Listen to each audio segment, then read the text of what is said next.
All right, welcome back, loyal fans, to the week 2 recap episode, the ILBATD podcast. Our expected guest is unfortunately busy this evening trying out for the Cleveland Browns starting running back gig. So you are just joined by the three recurring hosts of the podcast. But we do expect to have a guest next week, so stay tuned for that. Absolutely. Let's get into it. Let's chat a little bit about week 2. Um, I'll share my screen here and pull up the first matchup. So, admittedly, as I told you gentlemen, I was traveling a little bit this weekend, so I'm going to be playing a little bit of catch up and kind of learning here about what the hell happened to my team as we go. It was not good. I saw by the time I was departing on Sunday that I was down to a 1% chance. And I think I needed, like, I forget who it was that was playing. Oh, Njoku. I needed him to go off for like 75 points, which was was looking unlikely. And it didn't happen. I mean, I was the number one underperformer of the week. My team underperformed by 25%. And Josh had a strong week. I mean, honestly, my concern with his team during the draft was not that I thought they were bad players, but that I thought there were guys like Keenan Allen and Derrick Henry who might not last a full season. Um, Mhm. so I was kind of bummed that I'm playing him week 2, because I think Josh's team is still very strong as long as they're healthy, and that was proven to me resoundingly this weekend. Yeah, absolutely. It's tough that you played him early because it's likely that some of these guys will be out. I mean, Keenan Allen has an injury record. Derrick Henry's a 6'3" running back. Um, but I would say that right now Josh is legit. I Oh think he's yeah. the second highest scoring team right now, if I am not mistaken, or up there. Deep bench and all, he is legit all around. I would say more so than most teams his his players are very important players for their respective teams, right? So I mean, Justin Fields, every game is all on him. Derrick Henry, we all know about Derrick Henry. Jameer Gibbs is like the rookie that they're expecting a lot out of. Tyreek And Hill, just lost obviously. and just lost his backup for some potential time. So he's gonna get more carries. Exactly. Keenan Allen's the veteran receiver there. Cortland Sutton's the big receiver in that Denver offense. Hunter Henry, we've seen him go for a touchdown spree. James Conner is probably the only consistent thing in that entire offense in Arizona. Um, so he has very important players for their respective teams. And Nick, when you're not scoring 100 points, it's hard to win in this league, especially with an Yeah. 11-man starting roster. 194 points isn't going to cut it. Yeah. Yeah, I mean, but this is kind of what Josh does. Like I think he was the number one seed last year. Like he has strong regular seasons, right? So I'm not Mhm. taking anything away. This is the same story, right? We've known that Josh tends to get off to a hot start in the regular season, and this is no different. And it looks like, I mean, jury is still out on Justin Fields. I know there's been some talk in Chicago about is he actually the guy in the long term, but he's making up for maybe poor quarterback play in every other position. So it was a big week for him yet again. Yeah. I'm waiting for Jamar Chase to get going too. That's been frustrating. He was my first round pick, number 2 overall. And I think I've gotten like a combined 12 points or something out of 2 weeks of him. So I'm praying that Joe Burrow is healthy, because we gotta get Jamar on track here. Absolutely. How about we go to our next matchup? This was another one of 2-0 teams. Josh moves to 4-0, and we have, lo and behold, our commish trying to pull a worst to first here. He's 4-0 himself. Colin, your thoughts on what was probably the matchup of the week? Yeah, I was gonna say this was arguably the game of the week just because it was neck and neck the entire time. I think at the end of the 4:30 games, I think Rob had like consecutive touchdowns. So there was a gap there that unfortunately I was able to take a hold of. But three matchups this week ended up being a 6 point, more or less difference. So there's a few good games, but this one was neck and neck the whole time. Very even matchup, very strong showing from all of our players. I mean, we both scored over 140, so that'll do it. But I'm pretty sure the running backs made the difference. The fact that I have four starting caliber running backs kind of made the difference here. Stubb obviously got hurt, but James Camp and Ramondre Stevenson, very steady. DeAndre Swift going off on that Thursday night game. And then you look at the flexes. Javonte Williams is still trying to get his legs under him, but McCaffrey versus his Jamal Williams and Ezekiel Elliott, the running backs really made the difference here. I'm glad I stuck with heavy running back this draft, and it's paying off this year as opposed to obviously last year did not at all. And he had some pretty good performances on your bench too, with Tutu Atwell and Tank Dell. And Roshan Johnson looks like he's getting some more looks in that offense too. It's unfortunate that Rob had Nick Chubb and Jamal Williams both kind of get, well, Nick Chubb, very serious injury. Jamal Williams looks like he might not be back before Kamara comes back. So, kind of that's tough, especially in a high scoring game. You really want to get a victory when you score over 140 in a week. Feel for him there. But yeah, I mean, looks like everybody overperformed with the exception of maybe a couple folks on your team. But yeah, you really want to win those games where you score more than 140. So you put it to rest there, man. That was a big win for you. Yeah, I'm happy with that very much. So I've got our first shine or shade of the evening. Sure. Looking at our standings here, we've just talked about the top two teams, the only two unbeaten teams remaining in the league. Shine or shade, one of the two 4-0 teams is the eventual champ this year. Oh man, I mean, of course I want to shine that because I'd love to win the championship this year. Especially after a pretty solid start. Nothing is guaranteed just because you are 4-0 doesn't mean, it doesn't really mean anything. It just means that your guys were healthy and available the first 2 weeks. I mean, we saw Cam, he's the current champ, and his regular season record was like 13-11. So I would love to shine that, but the odds are in the shading favor, because there's too many good teams out there, just a lot of underperformances, a lot of injuries.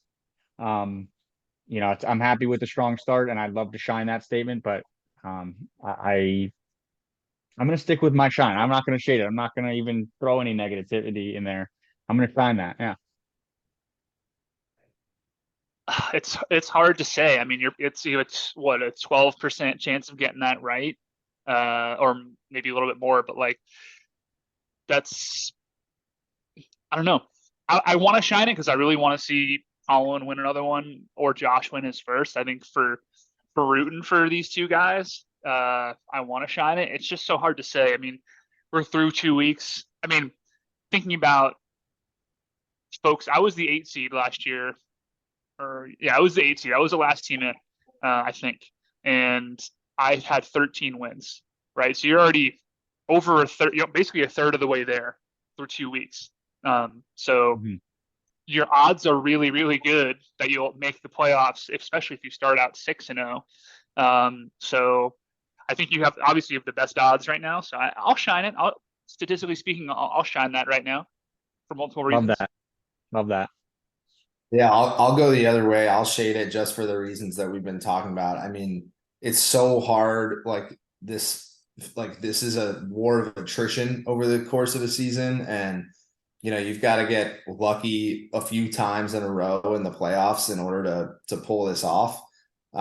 So I mean, even if they are the 1 and the 2 seed, right? I don't know that, like, it'd be interesting to see in past years how often does the 1 or the 2 seed actually win, right? So I think just math on the other side might say Right. to shade that. So I'll take the shade based on my own math. since we are talking about Josh, I had my own Shiner shade that I thought I'd bring up later, but might as well.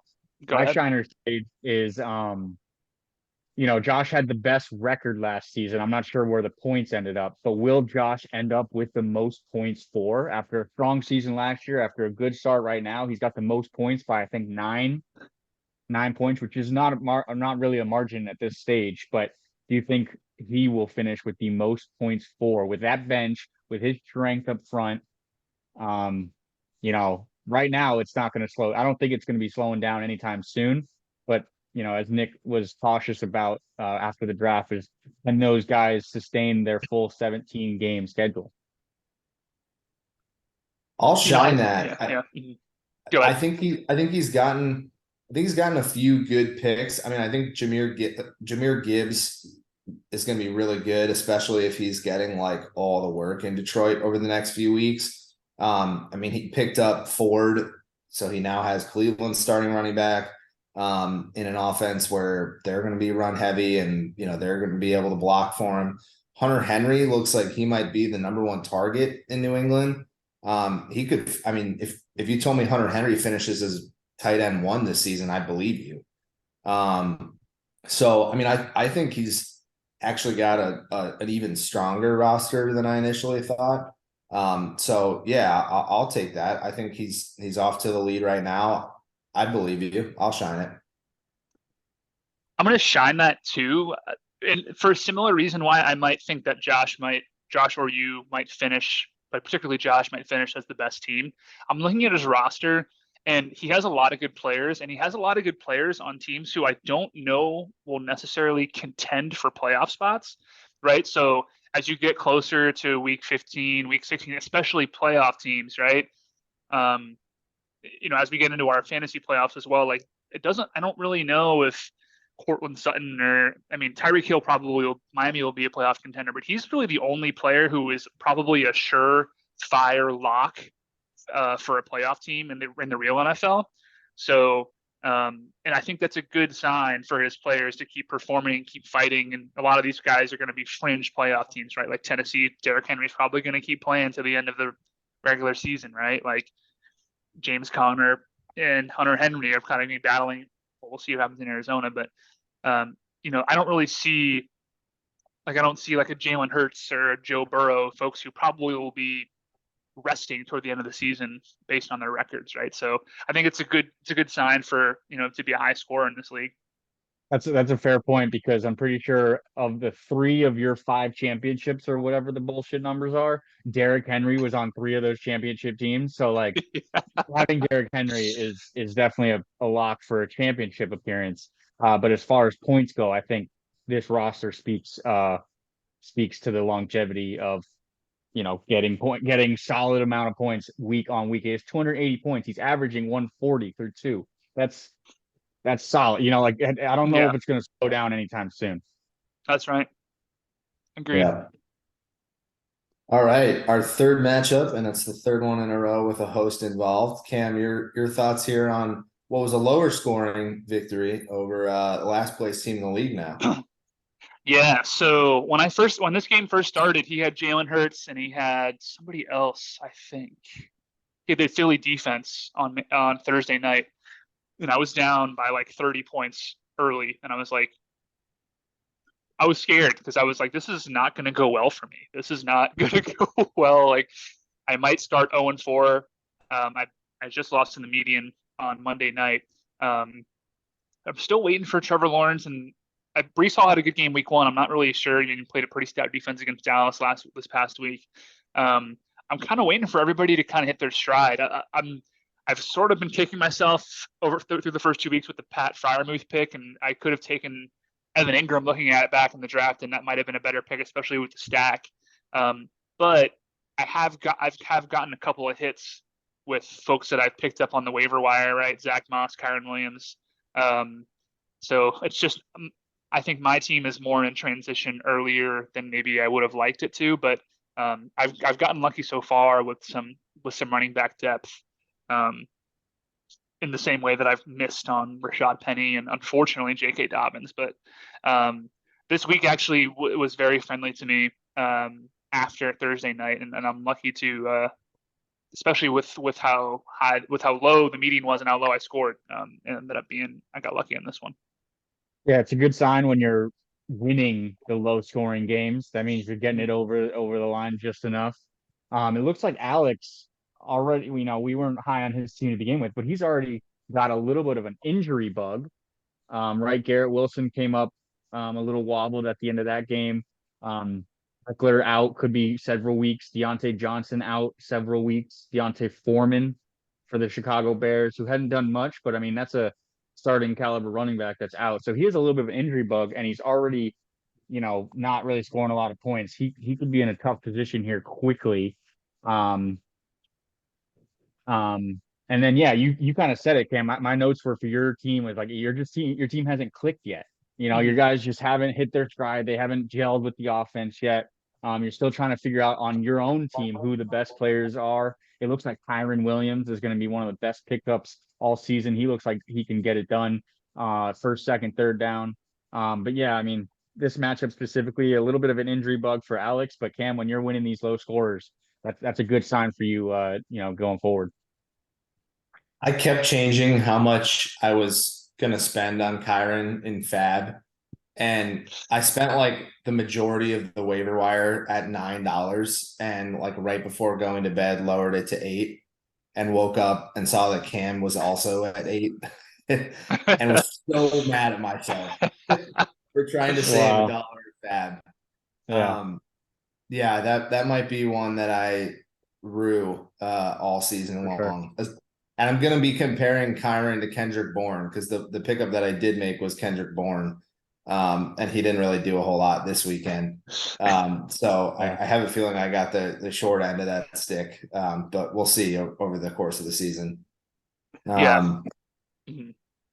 Yeah, I mean, I think I've good. no, go ahead.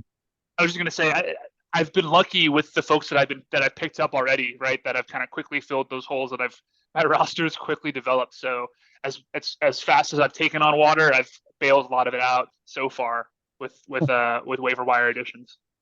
For sure. I would say if we're gonna do the panic meter, I'd say Alex is panicking. He's in a full-blown panic. He needs to make something happen or pray that his guys kind of can find a rhythm, but he is in a panic, I would say. Out of 10, Yeah, I mean, last week I gave Croy a 7.5 and 8, and that was probably way too high considering, we look at Willie's team and now looking at Alex's team after 2 weeks. He's probably at a 7.5 and 8, maybe even a 9, just based on, the injuries. He's not scoring a lot of points. I don't know where he's going to find solutions. Um, it's up there, 8 or 9 maybe. it's going to require some activity on his end, whether it's waivers, trades. With if injuries like that, I agree. I don't disagree. I didn't. He quickly rose up the panic meter for me. I didn't realize, especially after the way that he started on Thursday night. But yeah, I'll probably put it at like a 6. yeah, I mean, he's always known as the tight end whisperer, and like the scary part when you play Alex, right, is that like on any given week he could drop 35 from one tight end spot. And he doesn't seem to have that guy right now at the tight end spot. Like George Kittle has done nothing in 2 weeks. Kincaid is maybe not even tight end 1 on his own team, right? The guys he has on his bench, like Taysom Hill, kind of a gadget guy. Schultz hasn't really got it going. So like if the tight end whisperer is not hitting on his tight ends, it's going to be a long season for him. Yeah. Our next matchup, we had one of the more lopsided, maybe the most lopsided matchup this week. Two teams heading in opposite directions in week 2. Trevor coming back to 500 and Eric getting to 500. Thoughts on Eric's demolition of Team Trevor? Yeah, I mean, this was the bounce back week for him. I played Eric week 1. He didn't do terribly, but when you're scoring 160, that's definitely a positive thing. I'm pretty sure almost everyone in his starting lineup scored a TD, barring 1 or 2 players. So that's a good sign that your guys are getting in the end zone. They're getting the volume. Um, And then Trevor, not really bad. I mean, 96 points isn't going to win you a lot of games, but injuries with Cam Akers, I mean, he doesn't look like he's in favor at all in that entire offense. Aaron Jones, after a big week, didn't play this week. Brandon Cooks, I don't think is yet to play. Um, and then he also had a couple goose eggs in the starting lineup between Darnell Mooney and Zay Jones, who both kind of got hurt. Um, so it's just hard to win games when you got injuries and goose eggs. But I mean, everyone else was double digits, 10, 11. Brian Robinson had a big almost 30 bomb. So like his team is there. It's just the injury bug is hitting teams early and often already. Yeah, I mean it's tough when you have that. The Cam Akers situation has been weird for the last couple of years, right? Like a healthy scratch, right? And then Zay Jones with a similar stat line as T Higgins last week, just getting the targets, just not connecting on anything. I'm not really sure what the Darnell Mooney situation is, but you're not going to win many games with 3 goose eggs in your starting lineup, especially against a team like Eric, who's the second highest scoring team in the league. You cannot take a week off against this man. So yeah, I mean, interested. I mean, I want to ask the question now for you guys about Trevor, right? On the panic meter, where do you guys think he is on a scale of 1 to 10 after week 2? Well, I think he's going to be higher than he otherwise would, since the understanding of fab seems to be lacking a little bit. And I feel like this kind of ties into a question that I was going to ask. I'm going to say he's a 6 because I worry about him running out of fab and not having the room to maneuver later. If he kind of seemed to get fab, I would put him more like a 4. Yeah, I mean that's a fair assessment. I did have a conversation with him. I think he understands now that he can put in bids for 0 and still get them. Like he doesn't have to always bid for somebody just because they're available. It's only really the Wednesday morning ones that you have to bid for because that's when other people essentially are. And now that we've added 0 bids to the Wednesday mornings, like you can put in a bid for somebody and still get them without having to use any money. So I think he'll be okay with that now. Um, but right now, I mean, other than these injuries and some question marks, a lot of these questionable players, he's got some pieces. You Yeah. know, he has the pieces there. They just aren't healthy. They aren't in favor in their offense just yet. I wouldn't say he's panicking. I mean, he did have a good week 1, so his team can do it. It just wasn't this week. I'm sure he'll bounce back sooner or later. I'm trying to see right now. He's in the 6th spot. Okay. He's a 6th spot in the rankings right now. Yeah, I think that his with the way that he drafted too, he doesn't have a lot of depth, but all the pieces that he does have to plug and play seem to be fantasy worthy, right? Like you take out Cam Akers, you put in Aaron Jones, right? And then you're not going to have 0 points from Donald Mooney and Zay Jones week after week, but I think he has enough guys to eat. I mean, Brandon Cooks on the bench if he can get healthy. So I would say it's probably at a 4. All right, moving on to our next matchup. Another one that was a nail biter. We had Troy getting off the schneid, getting 2 wins this week to get to 2-2, and Johnny with a tough loss puts him at 1-3 on the season. Yeah, I this mean, was for me, the go ahead, go ahead. Colin. Well, I was gonna say, this was the 3rd game of the week that ended in 6 points, give or take. So it was kind of a nail biter. Solid from both teams. They're both scoring 120.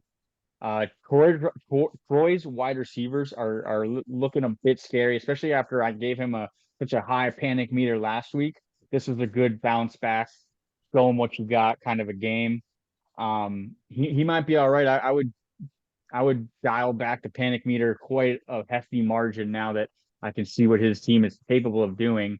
Um, and then with Johnny, he might be in a situation where he might have to be perfect game in, game out to get squeak by wins. Um, if he was perfect this week, I think he wins. I mean, it's hard to be perfect. It's no one's. I mean, Nico Collins 24 on the bench, Sam Howell showing up, but not more than Gino and Marquise Brown. He benched Marquise Brown. That's interesting. But um, I think Johnny might have to be perfect to get some of these wins. Yeah, I mean, it's a Yeah, matter. Like he has all the. I think he has a lot of pieces to do really well. It's just which pieces does he plug in correct. He has to be a better manager, I would say, to manage and put the right pieces in because it's not very often. I mean, if you put in Tyler Algier last week, he drops 25. This week he drops less than 5. So you gotta. His team is more of a management of putting the right pieces in at the right time, which is probably the hardest thing to do in fantasy football.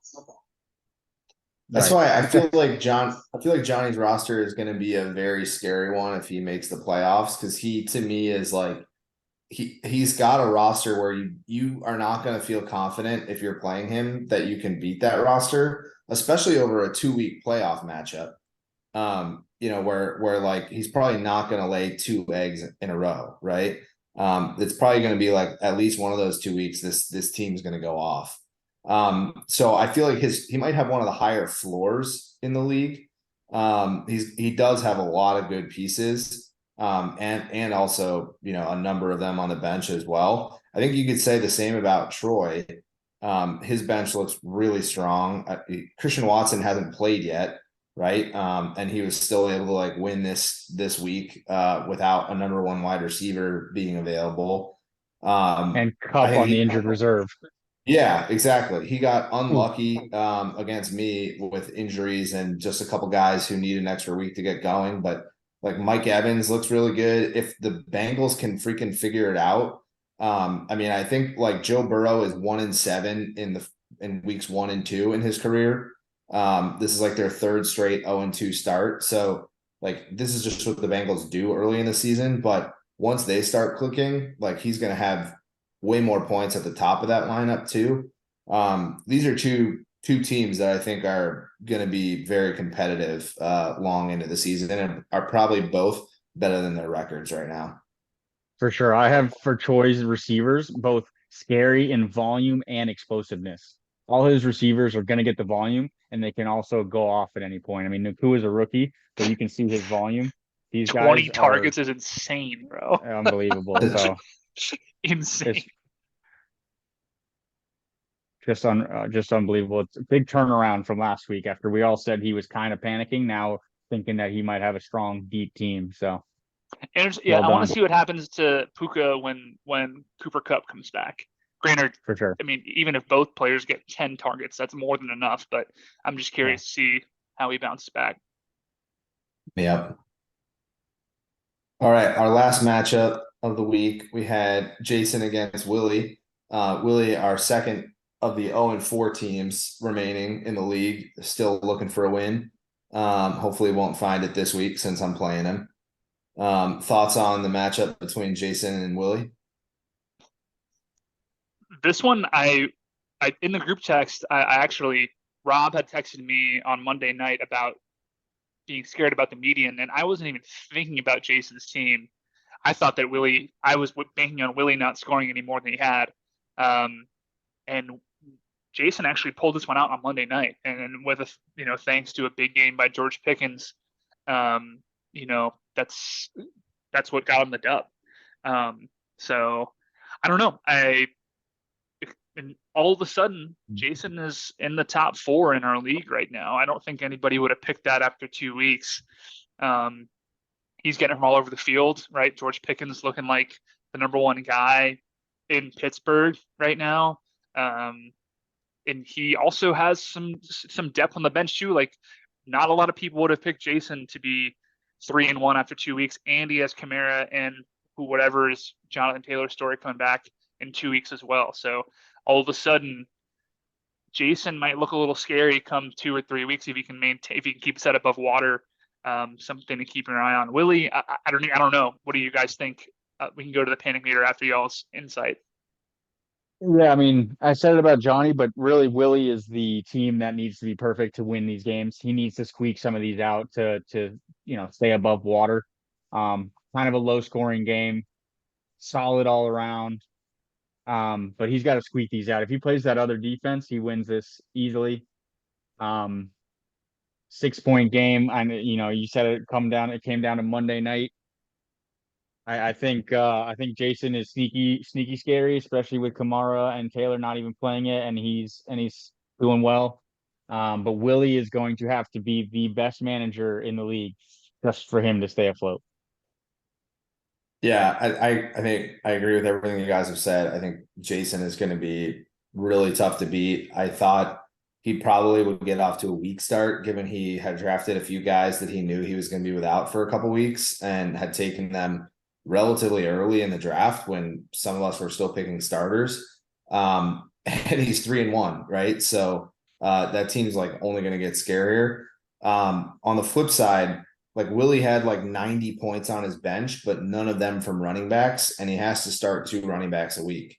So like the rest of that roster is scary, but I feel like there's 2 holes at the 2 running back spots. And he probably needs to use some of that capital on the bench to find someone with an extra running back. I don't know if you're going to get more than 13 points a week from Damian Harris and Zach Charbonnet week in, week out. And that's not enough from your 2 running back spots to be competitive.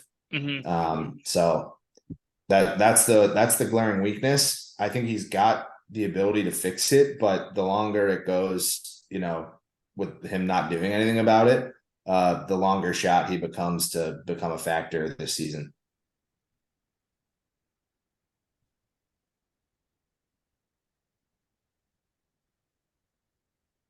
So I will stop the screen sharing. My computer's kind of going crazy. I don't know if it's me or you guys. You're or still all with of us. Yeah, you're still with us. Okay. And so any other thoughts on this week? We sit here after 2 weeks, only 2 undefeated teams left, only 2 winless teams left. The rest of us kind of bunched up towards the middle. Thoughts on kind of how weeks 1 and 2 have unfolded? It's predictably unpredictable. There's no way to know what's going to happen. The only thing you know is that you don't know what's going to happen. I think it's going to be a competitive league. I'm hoping some of the teams at the bottom might shake some things up with some trade offers. I'm one of the teams at the top, so I'm hoping I stay up here. Definitely the most contrast from last year. But overall, I'm happy with how my team's going, and I'm happy with how the league's going. I think, barring Yeah. a few major injuries, everyone's happy with where they're at and think that they can. It's in their power to achieve what they're trying to achieve. Yeah. I think something that might have been not, or maybe a little bit unexpected with the league so far this year, I think. I look at the teams that are at the top. I see Josh, Colin, Rob, Jason. Well, maybe not so much Jason, but people who have a wealth of capital at the running back position. And I think a lot of folks thought that this was going to be a year to have studs at wide receiver, which is going to be helpful. I think Troy's primed to hit his stride in the middle of the season. But you look at the bottom of the rankings, right? And those are folks who have a lot of question marks at the running back position, right? Starting with myself. I don't think Johnny has as many questions. I think he just has to put the right pieces in place. I don't think he's been as efficient as he wants to be. Willie, obviously, a lot of questions at the running back position, right? So, and then Alex as well. I think that he has some questions across the board, but specifically at how he's going to take advantage of, or try to bounce back from some of those injuries. So I think that there's a little bit of an imbalance of power at an already very shallow running back position, and I think that teams at the bottom are going to have to make some moves with teams at the top to redistribute that wealth. Absolutely. Cam, one thing you mentioned on last week's pod, I think you predicted accurately, one major season-ending injury in Nick Chubb. There were a few other injuries, some guys who might miss some time, right? But we did see one big injury on Monday night. So I'm coming back to the well. Thoughts from each of you on do we see any more injuries this week? How many top players? What are your thoughts? Yeah, I think it's just Man. gonna keep happening. I don't want it to. It's just like the worst part of about sport. I mean, it happens in every other sport too. Not to the degree of NFL because, it's just the most violent sport. But yeah, I think it'll continue to happen. I'm hoping it's none of my guys. I'm hoping it's nobody who's like a star in the league. But it's just bound to happen. It's part of the game, and that's why they're getting paid, 10, 20, 30, $40 million a year is to put their bodies on the line to make us happy and talk about bullshit. I don't know. I feel like there's always, maybe this is because we've been deprived of football for 6 months, but I feel like we see it happen a lot more in weeks 1 and 2, and then I feel like I said, there's no medical basis to this. I'm just going basically off of feel completely, but I feel like we see it happen less and less as the season goes on. There's a lot of massive injuries in week 1 and week 2, and people are on IR for the whole year. But I don't know. I want to tend to believe that we'll see less and less of it as time goes on. I still think that we're going to have a couple more major ones. Hopefully not as bad as Nick Chubb's, but I Yeah. think that we'll see less. We'll see less over the next 2 weeks than we've seen over the first 2 weeks. Okay. Yeah. Yeah, That's a good I assessment. think I'm gonna go out on a limb and predict one big wide receiver season-ending injury this week. I feel like we've seen a big quarterback injury, a big running back injury. I'm gonna say this is the week we see a big season-ending injury from a wideout. It sounds so shitty to say it like I know. I know. that. Oh God. My other season-long fascination is with Fab. And we saw more Fab spent in week 1 this season than we did week 1 last season. We talked about how it was honestly a pretty good waiver wire last week. Just looking at sleepers like top trending players and whether they're available in our league or not. Besides Zach Ertz and the Kansas City defense, the top 5 available players are all running backs. And we have some people who need running backs. Do you think we see a run on waiver wire running backs this week, or what are your expectations here on the waiver wire this week? Um, that's a good question. I think we do. I mean, you see Tony Jones there. He's going to fill in for Jamal Williams until Kamara's back. You see Matt Breida there, who's I've never been a fan of him or the Giants offense. So I mean, I guess he's going to get picked up. Um, Kareem Hunt's not even on a team, so he'll probably get picked up just because the Browns might need someone. A lot of teams might need somebody. Um, so I think yeah, of the 5 that's going to be used, most of it might be the running backs. Um, but It's a little bit weaker of a waiver wire this week than it was definitely. last week. A little bit thinner in general. Yeah, I mean, I was still surprised. I wanted to go over some of the waivers last week. I think Kyron Williams was going to be the best pickup, no matter what anybody put Fab on him for. He was going to be the best pickup. It looks like it's his offense, it's his backfield to take a hold of. Hunter Henry was a close second. He's the number one tight end after week 1. He's the number one tight end after week 2, and Josh, I think, only spent like $5 on him. Yep. And then you look at the other side. Trevor's moves were bad just because I don't think he knew how to use the fob. But but Eric, I think, spent $24 on Justice Hill. That's a bad look, my guy. That's who the heck is Justice Hill? And why are you putting a quarter of your budget on him? That's just I mean, but Josh got Jerome Ford for free, and then he also got uh what's the guy's name on the Titans? Nick Oh Westbrook yeah. Econ Hmm. off free agency for free and started him and he scores a touchdown. So Josh is just making all the right moves right now. Yeah. Cam's free pickup of Zach Moss was also a smart addition there. When Deion Jackson was terrible in week 1 and he was You got coming him for back. free too? Yeah, that was a free Yeah. pickup. Yeah. Well done. Yeah. No, it was. I drafted Deion Jackson thinking he was going to get some looks, and Zach Moss had his arm broken in like the third preseason game, but looks like he might have. Who knows? I don't know what's going to happen in the Indy backfield. I don't know if Jonathan Taylor will get traded, but we'll see. Candidly, I didn't really love the Josh's addition of Westbrook Econ and dropping of Jalen Hyatt. I'm high on Jalen Hyatt. I mean, he was 2 for 2 for 90 yards this past week. I think that he could be the number one guy in that NYG offense, not to totally give away some of my interest in free agent players, but there's still a lot of players that I think have a lot of potential, especially in the receiver spot too. I mean, the receiver is going to be deep, but Jaden Reed had a big week.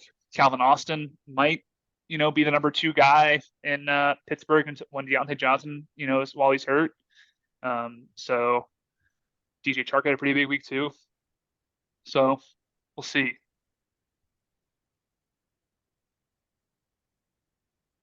Yeah, it was a lot of good pickups, very active waiver wire, very active free agency as well. It'll be interesting to see what happens tomorrow. To answer your question, I think actually the most FOB will be spent on running backs, but I think more receivers will be picked up. Okay, I like that. Yeah, so I mean, what's interesting is like some of these running backs, like Breida and Jones, right? They're probably rentals. They're probably like shorter term solutions. It's not like Kyron, right? Who like, okay, this guy might be running back 1 in LA for the rest of the season, right? So like Breida, who knows? He might only, even if he might not even start Thursday night's game. They're saying Saquon might be healthy, but if he does, maybe it's only a week or two. Tony Jones, right? He's got like Kamara coming back in a couple weeks. The other guys in that running back room are dealing with hamstrings, so you expect they'll be back at some point. Like Kareem Hunt, as we said, not on a team, so who knows where he lands. So a lot more question marks, I think, with the running backs this week. But that being said, there are teams in this league who need running backs, no matter how many question marks they have. How did week 2 waivers for last year compared to week 1? Great question. Let me pull up my Fab Facts. Yeah, I would say it's going to be down this year, just because we just kind of went through all the biggest names, the trending players, and they don't have like a bright long-term future, I guess, right now, unless you're looking at the Cleveland running back. Whether it's Jerome Ford's already taken, but like Kareem Hunt and even Pierre Strong, the Browns traded for Pierre Strong right before the season. So they obviously see something in him. They might use him, whether it's, as a pure runner or as a pass catcher. Even Tony Jones, I think he was a rookie last year. Oh no, he wasn't. No, he's been in the league for a few years now, but I remember his name popping up last year when Kamara went down. And so maybe this is his time to shine. But Kamara's coming back. Jamal Williams will be back. So we'll see. We'll see. I think it'll be down from last year's week 2, though, if I were to guess. Keep stalling for a second, because holy crap, my Excel is being slow to open here.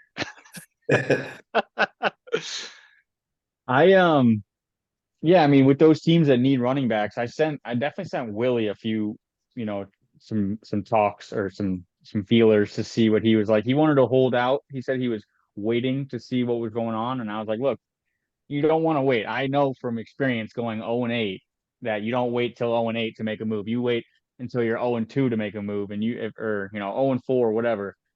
You got to make something happen. You got to take destiny into your own hands and make it happen. Whether you think you might be giving up too much or not, you kind of have to get a hold of that starting lineup and get guys that will give you points. Having the backup in Buffalo and having a rookie in Seattle, who is historically not a good running team, at least since Marshawn Lynch. I think Willie's got to make something happen. I'd have to look at Alex's roster again to see if he needs to make something happen or if it's just the injury bug. But whether it's free agency or talking to some league mates, you got to make something happen if I'm down there. So I'm looking at Alex. Stat. I was going to say, I'm looking at Alex's real quick. Alex was the best manager as far as setting up the most efficient lineup, and he scored 91 points. He had his best possible lineup was 98.64 points. So he definitely is wise to begin having conversation. Yeah. So interestingly, week 2 last year was the least amount of fab spent last season. It was only $21 in total fab spent. The highest was $7 for Jacoby Myers.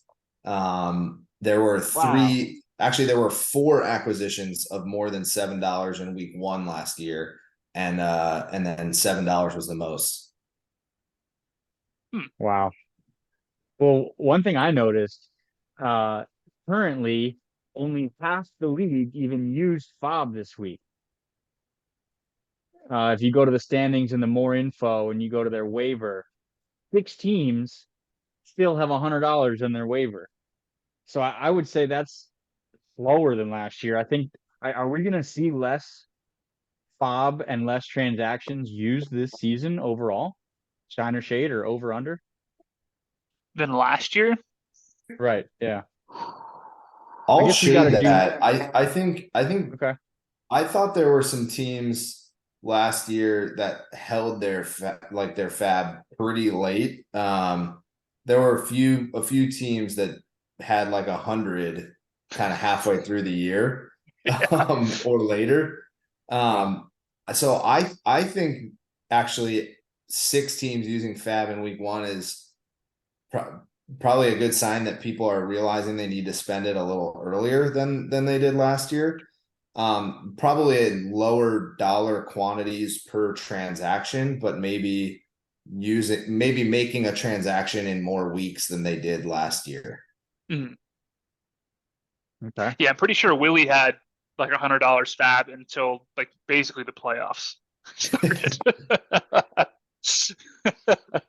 And then he dropped like 25 on some random Odell Beckham who wasn't even like on a team at the time. Yeah. Oh, wow.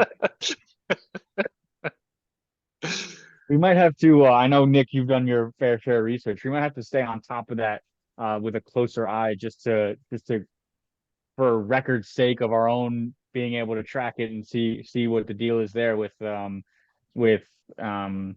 activity levels and just decision making with money spent and who those players are and that kind of thing. But I would say I'm kind of surprised that only 6 people used FOB this week. I figured it would have been more. That's why I'm surprised. But it's probably smart to shade that we'll have less this year. I think we might have more. Yeah. Do you think what do you think the impact of $0 being an option now will do to like Wednesday's waiver wire? We'll get more transactions for sure. People will be able to feel confident in putting in a waiver in Tuesday night right before they go to bed and wake up with that player. So we'll see more activity in that sense.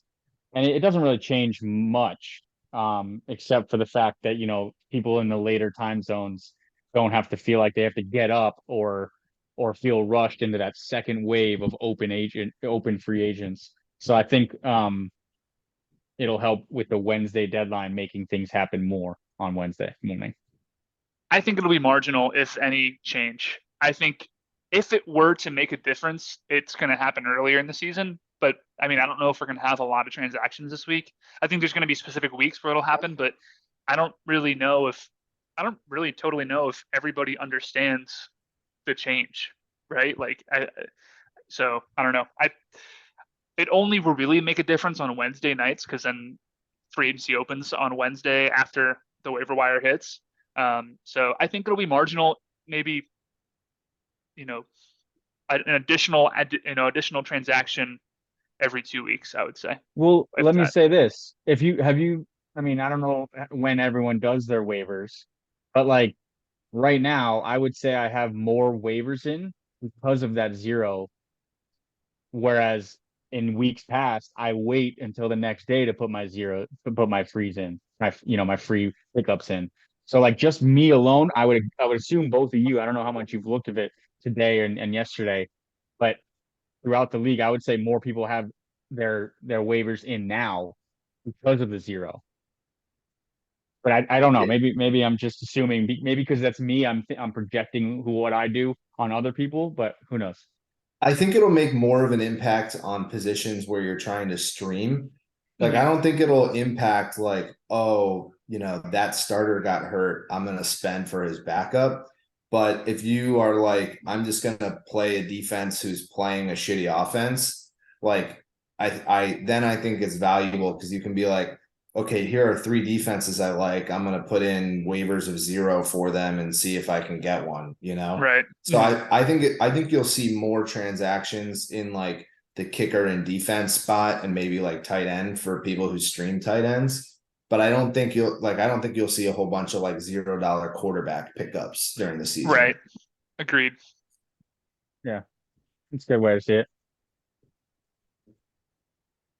Any other thoughts before we wrap up and head to week 3?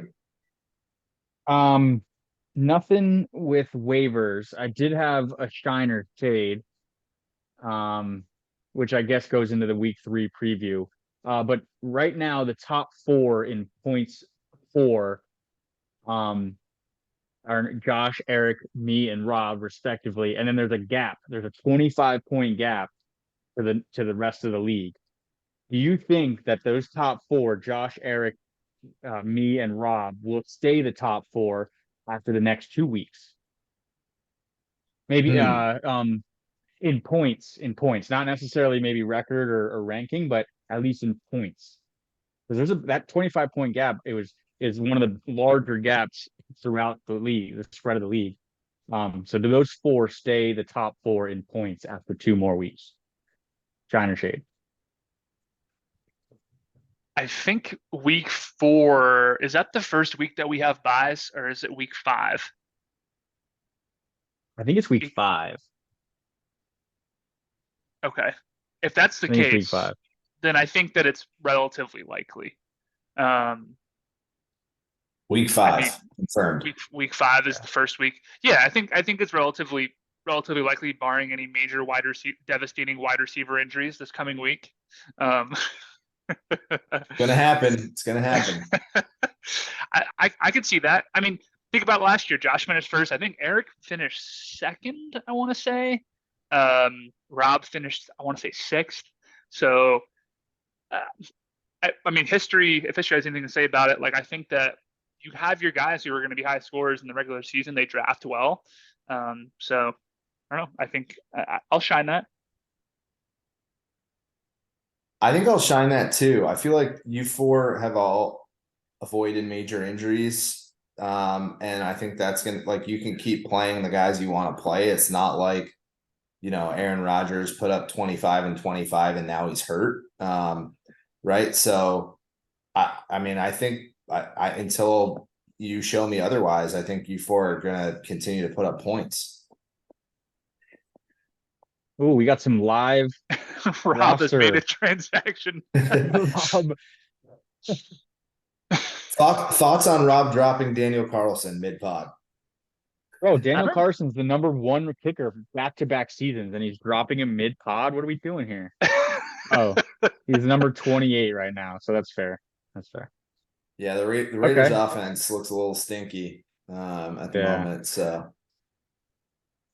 although they have All been right. on the road to Denver and Buffalo, and not necessarily like easy places to put up a lot of points on the road. So, oh, and Nick Chubb, officially a free agent. And Nick he's Chubb, he's wow. confirmed out for the season. I Yeah. guess they haven't Jeez.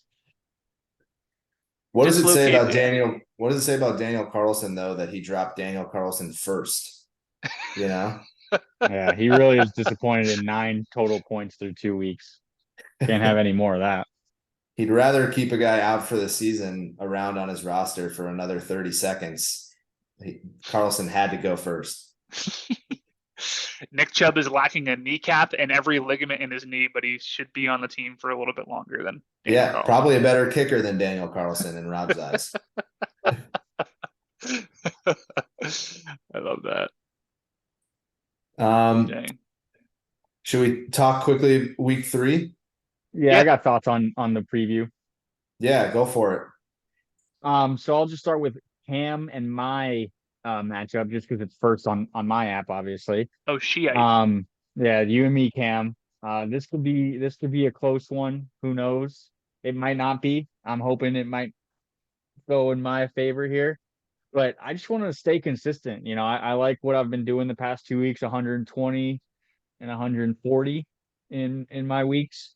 So if I can stay in that range, I'll be confident with the win, and that's really not asking too much, I think, in where I'm at, especially after last year. Um, if I can stay in the 125s, I think that's a good number to not go below to stay winning. I'm always interested when there's like we're the only two teams that are playing each other that are both projected more than 120 points right now. I'm always interested when what happens to those games because usually it means that the sleeper is high on both teams, right? Which usually means that somebody's going to be disappointed because nothing rarely ever goes to plan. We both have pretty high defensive projections, which is pretty good. Some questions for me at quarterback still. I'm not really sure what Trevor Lawrence is doing. He plays Houston though, so it could be a breakout week for him. But I mean, I really want to see Trevor Lawrence and Pat Freiermuth do something because they have not really done anything so far this season for me. Yeah, I think it's interesting too. Every matchup except for Troy against Jason has a team with a losing record in it currently. So a lot of people who, could quickly make up ground in the standings if they're able to get a win over their opponent this week. The league order could look very different come next week given these matchups. Chaos For week. sure.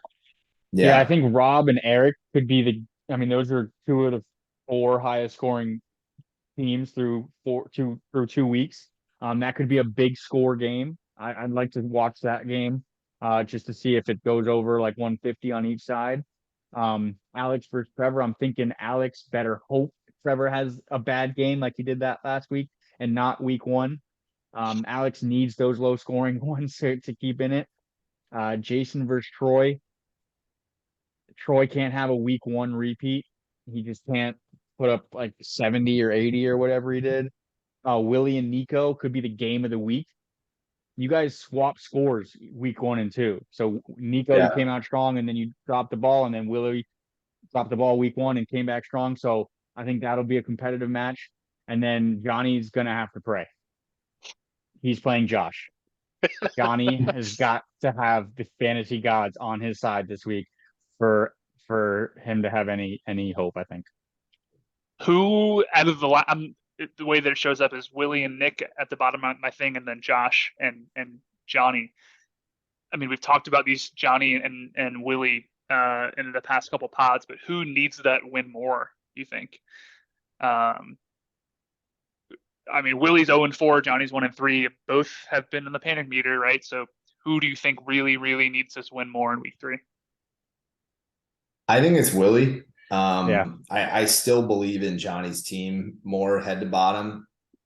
So, if you told me like Johnny was 1-5, I still could see him getting in the playoffs. But as we said earlier, like the longer Willie goes on a losing streak, the darker the days become for him. 100%. I've been on that dark day path, and you gotta it's not fun, especially having to show my face every other week and every week this year. I would have not been happy if I was on that train, if I was on that dark day path. But we do last year. I feel like we spoke about the median a lot more just because we were new to it. But week 1, the median was 108.8, so almost 109. Week 2, the median was 120. 120. So that's a big jump, up 12. We predicted a jump, didn't we? I think we predicted a jump last week. We did. Do we over under? Do we see another jump? Do we see it go above 120, maybe even a 125er? I'm looking at projections right now. I'm gonna shade that. Yeah. I think that I agree, and I think particularly because the teams that need to find help, as we said, there's not a lot of help on the waiver wire this week, or it might be short-term help. So I think there were some really big offensive performances last week. I think that we'll kind of see something in between 108 and 120. We have a live incoming trade request from Rob from me. Shall I announce it, or shall I keep these talks private? No, let's That's up to announce you, it. Captain. Okay, there you go. He is pursuing Kyron Williams on my team. Oh, And he is offering me 9 fab. Tyler Higbee and Ezekiel Elliott for Kyron Williams. A bonus. yikes. We shall. I'm just gonna say, Rob. I don't even know if Ezekiel Elliott is the third running back on that team, and Tyler Higbee might be. Well, I don't even know. I'm gonna have to think about it. Initial thoughts, not really feeling it, but I'll counter. I'll send you something. I will divulge that when we were talking about how bad Willie's running back room is, I offered him a trade mid pod. And then when we got to the week 3 preview and I saw that I'm playing Willie, I canceled the trade offer. So Willie, if you have a trade that was then canceled, I apologize. It's because I didn't realize I was playing you. But as soon as this week is over, I'm happy to trade you a running back. Yeah, I'll be a little bit more blunt. That would probably be the quickest decline of a trade I've ever heard. So, Rob, you're gonna have to do better than that. I have to say. For somebody Hey, who wasn't on the it's an opening podcast, you really salvo. shook it up. Yeah. It's an opening offer, right? You got to start somewhere, and you want to anchor low. So I can appreciate that. But yeah, that's probably not gonna.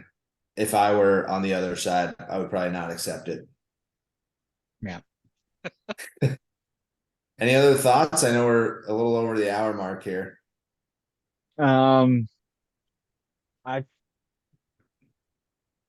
generally just happy that the season's underway. I feel like we're mid-season, even though it's only been 2 weeks. Um, I'm not too happy with what the Patriots are doing, but as far as my fantasy team and this league specifically, I'm gonna keep my team name there. This is my year. I feel it. I feel it in my fingers and my bones.